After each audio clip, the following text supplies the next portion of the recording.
ناظرین روپیہ پیسہ میں آپ کو خوش آمدید کہتے ہیں. میں ہوں علی ناصر. اب اصل بات یہ ہے کہ ہم دیکھ رہے ہیں کہ ابھی موجودہ حالات کے اندر جو خبریں چل رہی ہیں، ظاہری بات ہے بین الاقوامی سطح پر تو بہت ساری خبریں چل رہی ہیں، لیکن پاکستان کے اندر معاشی طور پر اگر بات ہو رہی ہے تو وہ ڈالر کی قدر میں گراوٹ کی بات ہو رہی ہے. اب ڈالر کی قدر میں گراوٹ ہو گئی، ایک نئی بحث بھی شروع ہو گئی. بولا بھائی کہ اگر ڈالر کی قدر میں گراوٹ ہوئی ہے اور اس کو تقریباً کوئی آپ ایسے سمجھ سکتے ہیں کہ 15 دن ایک ماہ سے یہ سلسلہ چل رہا ہے، تو اس کے نتیجے میں اشیاء کی قیمتیں کم ہونی چاہیے جو ڈالر کی قدر بڑھنے کی وجہ سے جن کی قیمتوں میں اضافہ ہو گیا تھا. اب یہ لاجیکل ہے، ریشنل ہے. کل کسی نے سوشل میڈیا کے اوپر یہ بات فلوٹ کی کہ گاڑیوں کی قیمتیں ڈالر کی قدر بڑھتے ہی فوراً گاڑیوں کی قیمتیں بڑھا دی گئیں پاکستان کے اندر. اب جو گراوٹ آئی ہے اس کے ساتھ ساتھ کیا گاڑیوں کی قیمتوں میں بھی کمی آئے گی؟ پھر اس کے ساتھ ساتھ ہم دیکھ رہے ہیں پاکستان کے اندر لوگوں نے گولڈ کی طرف سرمایہ کاری کرنا شروع کی تھی. گولڈ کی قدر میں کمی شروع ہو گئی. لوگ سمجھ رہے ہیں گولڈ کی قدر میں کمی ہو رہی ہے. گولڈ کی قدر میں اتنی کمی نہیں ہو رہی. اصل میں بات یہ ہے کہ یہ سارا ڈالر کی قدر میں کمی کا گیم ہے. پھر تجارت و صنعت کے لحاظ سے ایکسپورٹرز اس کا بینیفٹ لے تو چکے ہیں. اب یہ مجھے پتہ نہیں کہ حالیہ طور پر یہ جو قدر میں اضافہ ہوا ہے روپے کی، اس کی وجہ سے شاید تھوڑا بہت ایکسپورٹرز کو تکلیف ہو، لیکن امپورٹرز کو تھوڑا ضرور فائدہ ہوگا معمولی سا. اور امپورٹر کوئی گناہ گار نہیں ہوتے. یہ جو لوگ بی پاکستانی بائی پاکستانی بات کرتے ہیں، اگر ساری دنیا بی پاکستانی بائی پاکستانی والے یعنی پروٹیکشنزم کے اصول پہ آ جائیں، be American by American, be French by French, be British by British, تو پھر پاکستان کا مال کہیں بکنے کا نہیں ہے. امپورٹ ایکسپورٹ آزاد ہونی چاہیے. اس میں جو ایک فلوٹیشن کا میکنزم ہے وہ بھی ہونا چاہیے، لیکن اس کے اوپر واچ اور ریگولیشن بڑی ضروری ہے. خیر اس کے بارے میں ہم بات کریں گے. ہمارے ساتھ بہت ہی اہم مہمان آج شامل گفتگو ہیں. ان سے بہت سارے موضوعات پہ بات. جناب مظہر ناصر صاحب، سابق سینئر نائب صدر FVCCI. ویلکم کروں گا سر آپ کو شو. شکریہ. وہ میں پڑھتے ہوئے تھوڑا سا اس لیے گھبرا رہا تھا کیونکہ آج کل بڑا یہ چل رہا ہے کہ سابق سینئر نائب صدر بولنا ہے یا موجودہ بولنا ہے، کیونکہ کچھ لوگوں کو ہم موجودہ سمجھ رہے تھے وہ سابق ہو گئے، اور کچھ لوگ جو سابق تھے وہ موجودہ ہو گئے. تو مظہر صاحب اسی نوٹ کو ہم سابق اسی نوٹ پہ آگے چلتے ہیں اور آپ کے ساتھ بات کرتے ہیں. سر یہ جو ڈالر کی قدر میں جی ہم کمی دیکھ رہے ہیں، اس کا ملک کی تجارت، صنعت اور سرمایہ کاری کے ماحول کے اوپر کیا اثر مرتب ہوگا، یہ بتائیں. دیکھیے، آپ کو تھوڑا سا اس میں پیچھے جانے کی ضرورت ہے کہ ڈالر کی کمی آئی کیوں ہے لاجیکلی. سب سے پہلی بات تو یہ ہے کہ حکومت کی جو ڈائریکشنز رہی ہیں پچھلے 6 مہینے کے اندر، وہ اس طرح کی رہی ہیں جس کی وجہ سے کرونا کا فائدہ اٹھاتے ہوئے گورنمنٹ نے یہ ڈائریکشن لی، اور گورنمنٹ کی اس ڈائریکشن کے اوپر آج ڈالر اس سطح پہ آیا ہے. سب سے پہلی بات یہ ہے کہ آپ کی اسٹیٹ بینک کی جو پالیسی ہے جس میں وہ انٹرسٹ ریٹ کو نیچے لے کر آئی. جب آپ انٹرسٹ ریٹ کو نیچے لے کر آئے ہیں اس سے آپ کی انفلیشن پہ بھی فرق پڑا ہے. اس کے ساتھ ساتھ جب آپ انٹرنیشنل مارکیٹ میں دیکھتے ہیں جو US الیکشنز ابھی ہوئے ہیں، تو US الیکشنز کی وجہ سے US ڈالر جو ہے تھوڑا سا پریشر میں رہا ہے، تھوڑا سا لوور سائڈ پہ ویکنڈ رہا ہے. اور اس کے ساتھ ساتھ جو پاکستان کے اندر آج کل بات ہو رہی ہے کہ کرونا وائرس کا سیکنڈ ویو آ رہا ہے، تو اس کی وجہ سے بھی لوگ امپورٹس کے پوائنٹ آف ویو سے، آئل کی امپورٹس کے پوائنٹ آف ویو سے ذرا تھوڑے سے محتاط ہوئے ہوئے. لیکن میں سمجھتا ہوں کہ ان تمام چیزوں کے ساتھ ساتھ جو کنسسٹنسی ان پالیسیز ہے گورنمنٹ پاکستان کی اس وقت، جس میں سب سے زیادہ جو انٹرسٹ ریٹ کو انہوں نے مزید 2 مہینے کے لیے نہیں چھیڑا، اس سے ایک کانفیڈنس پیدا ہوتا ہے انٹرنیشنل انویسٹرز میں بھی اور لوکل انڈسٹریلسٹ اور بزنس مین کے اندر بھی. آپ یہ دیکھیے کہ جب انٹرسٹ ریٹ کم ہوا تو آپ کی انویسٹمنٹ انڈسٹری کے اندر بڑھ گئی. اس کے ساتھ ساتھ جب آپ کا ڈالر جو ہے وہ ویکن ہوا روپی کے سامنے، تو آپ نے دیکھا کہ آپ کی ایکسپورٹس کے اندر بھی فائدہ ہوا. تو یہ تمام ڈفرنٹ اینگل سے ڈائریکشنز ہوتی ہیں جو گورنمنٹ اپنی کوشش کرتی ہے. آپ کے سامنے روشن خیال کی پیمنٹس بھی ہیں جو پاکستان میں آ رہی ہیں. اس کے ساتھ ساتھ اس وقت $300 ملین جو ہیں وہ ایشین ڈیولپمنٹ بینک نے پاکستان میں ابھی بھیجیں. تو یہ ساری چیزیں ہیں. Things are moving, آپ کے خیال سے things are moving in the right direction. بہت سارے I believe things are moving in the correct direction. اور یہ اور بہتر ہو جائے گا وقت کے ساتھ، جس طرح انویسٹر، انڈسٹریلسٹ، بزنس مین کو مزید کانفیڈنس ہوگا کہ یہ ڈائریکشن صحیح ہے، اس کے اوپر ہی ہم انویسٹ کرنا چاہیے، چاہے وہ امپورٹر ہو، آپ کا ایکسپورٹر ہو یا آپ کا انڈسٹریلسٹ ہو. اچھا ایک چیز اور تھی، چونکہ آپ میں کہتا ہوں کہ منجھی ہوئی کاروباری شخصیت ہیں، تو آپ اس چیز کو جانتے ہوں گے کہ ایک وقت پر نواز شریف صاحب نے جب اکنامک لیبرلائزیشن کا قدم لیا تھا 90s کے اندر، تو پھر لوگوں نے پاکستان کے اندر بہت سارے ڈالرز خرید کر اپنے اکاؤنٹس میں بھی رکھے تھے جو کہ بیسکلی ریفلیکٹ ہوتے تھے جب قومی ذخیرہ بتایا جاتا تھا، جی، یعنی قومی ذخائر کا جب ذکر کیا جاتا جی. تھا. انفارچونیٹلی اب تھوڑا سا جو ہے نا اس میں ایشو آ رہا ہے، اس کے بارے میں آپ سے تھوڑی سی بات کروں گا کہ اب دوبارہ سے ہمیں تھوڑا سا اکنامک لبرل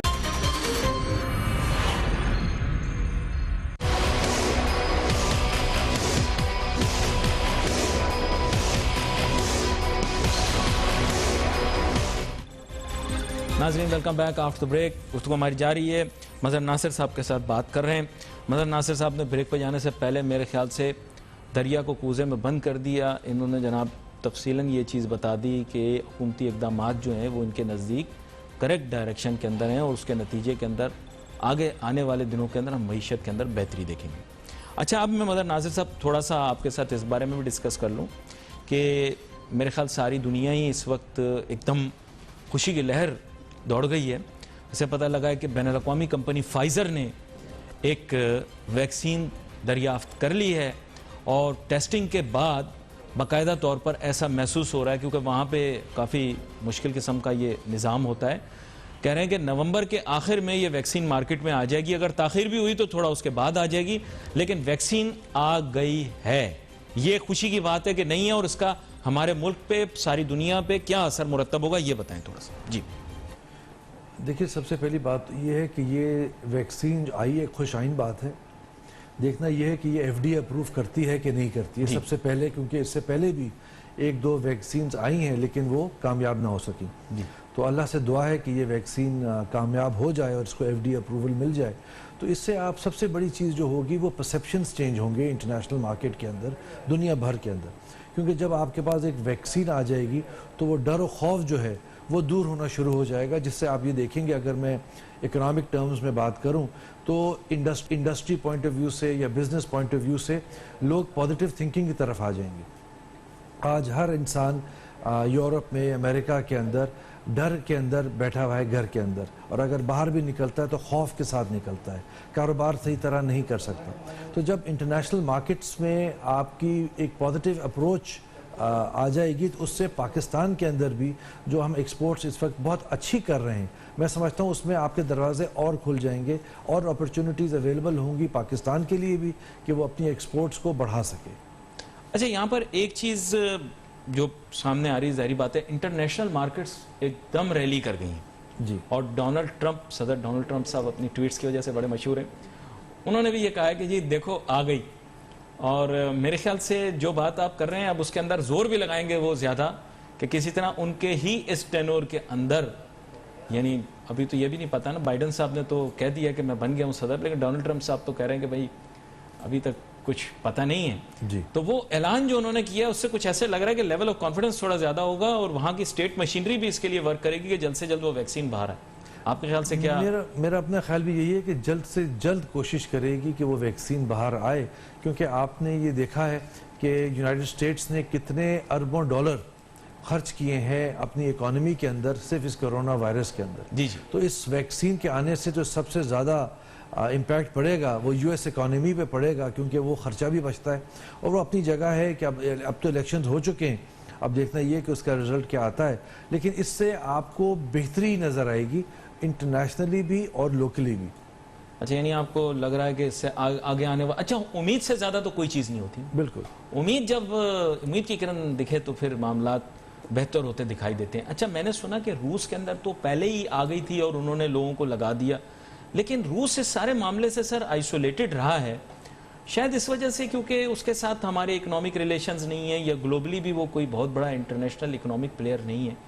تو ایسے نہیں، میں نے سنا ایسے ہے کہ پہلے ان کے پاس یہ چیز آ گئی تھی، مؤثر کتنی تھی یہ نہیں پتا، لیکن انہوں نے بہت سارے لوگوں کو لگا دی تھی جن کو اس کی ضرورت تھی. یہ خبر گردش میں رہی ہے. جی. تو do you think that this will now be the end of the pandemic era? دیکھیے، اس پینڈیمک ایرا کو ختم ہوتے ہوتے بھی کچھ ٹائم لگے گا، کیونکہ اگر ایف ڈی اے سے اپروول آ جاتا ہے، نومبر کے اینڈ کے اندر جو ہے وہ دوائی اویلیبل ہو جاتی ہے، تو پھر آپ کو یہ دیکھنا ہوگا کہ پروڈکشن کس لیول کی ہیں اور وہ پروڈکشنز کی پرائیورٹی کہاں جاتی ہے. بالکل صحیح بات. تو آپ کو میں سمجھتا ہوں کہ اگر انشاءاللہ یہ دوائی کامیابی سے باہر آ بھی جائے تو دنیا بھر میں پھیلنے کے لیے اس کو 6 مہینے سے 1 سال لگ جائے گا. اور ہمارا تو انٹرسٹ یہ ہے نا یہاں پاکستان میں آ جائے. اور ہمارا انٹرسٹ یہ کہ پاکستان میں آ جائے. تو ہر ملک کا یہ انٹرسٹ ہوگا کہ پہلے اس کے ملک میں چلا جائے. دیکھتا یہ کہ فائزر اس کو کس طریقے سے پروڈکشن کو اپنے پلان کرتا ہے اور کیا کیپیسٹیز لے کے چلتا ہے, کیا کاسٹ رکھتا ہے, کیا تھرڈ پارٹیز کو انوالو کرتا ہے کہ پروڈکشن زیادہ سے زیادہ ہو, کیونکہ صرف پروفٹس اس وقت امپورٹنٹ نہیں ہے, سب سے زیادہ انسانی جان امپورٹنٹ ہے. تو میں سمجھتا ہوں کہ فائزر کو چاہیے کہ تھرڈ پارٹی پروڈکشنز بھی کرے, اور پروفٹس آف کورس اپنی جگہ ہوں گے, لیکن انسانی جان کے لیے ضروری ہے کہ یہ ایک ساتھ پورے دنیا کے اندر یہ دوائی پھیل سکے کامیابی سے.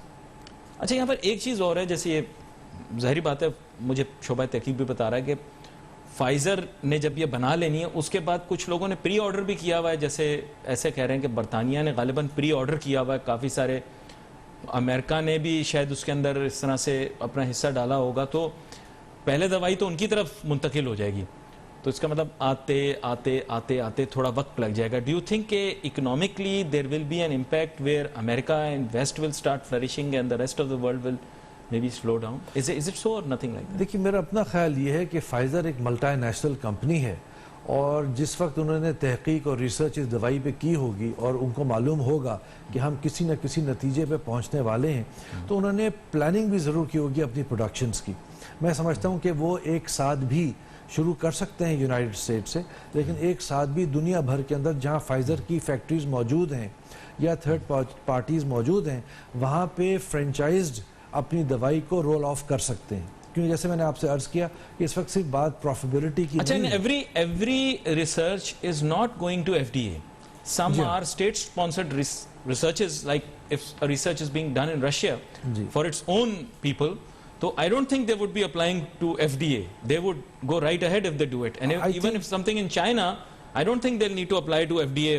If China's own system allows it, then they'll do it there. یہ ہر ملک کی اپنی میڈیکل ریکوائرمنٹ ہے, لیکن میں سمجھتا ہوں اس خاص طور پہ اس دوائی کے لیے they will go for an immediate, کہ اگر ایف ڈی اے نے اپروو کر دیا اور امریکہ میں یہ چل رہی ہے تو اس کو انٹرنیشنل رول آف فائزر کر سکتا ہے, کافی آسان ہو جاتا ہے. بالکل بالکل. ویسے تو جو بین الاقوامی ادارہ جو اس کو دیکھتا ہے وہ WHO ہے, جو میرا اندازہ ہے. جی, ویسے تو بنیادی طور پہ جو اسٹینڈرڈائزیشن وہ WHO کی ہے, لیکن FDA چونکہ ایک امریکہ کا ایسا ادارہ ہے جو بڑی جانچ پرکھ کے دوا کی اجازت دیتا ہے, تو یوزلی FDA اپرووڈ ڈرگ کو دنیا بھر کے اندر, یہ آپ جو کہنا چاہ رہے ہیں, بڑی آسانی ہو جاتی ہے اس کو مقامی طور پر, کیونکہ ہم نے تو اپنا بھی بنایا ہوا نا ڈریپ, اور تو نہیں وہ اپنی جگہ صحیح ہے, لیکن اس وقت اس کی ریکوائرمنٹ اور ایمرجنسی اتنی ہے کہ اگر یہ آئے اور ایف ڈی اے اس کو اپروو کرتا ہے تو ضرور ہے کہ ہر حکومت اپنے اس کو کوالیفائی ضرور کرے گی, لیکن میں سمجھتا ہوں کہ اس پہ پرائرٹی دے گی تاکہ جلد سے جلد اگر دوائی کامیاب ہے تو لوگوں کو پہنچ سکے اور اویلیبل ہو جائے. یہاں پر ایک چھوٹی سی بریک لیتے ہیں, بڑی عام گفتگو ہی, واپس آئیں گے تو ناظرین موضوع بالکل بدل دوں گا, لیکن بات کاروبار صنعت کے متعلق ہی کروں گا. Let's take a short break.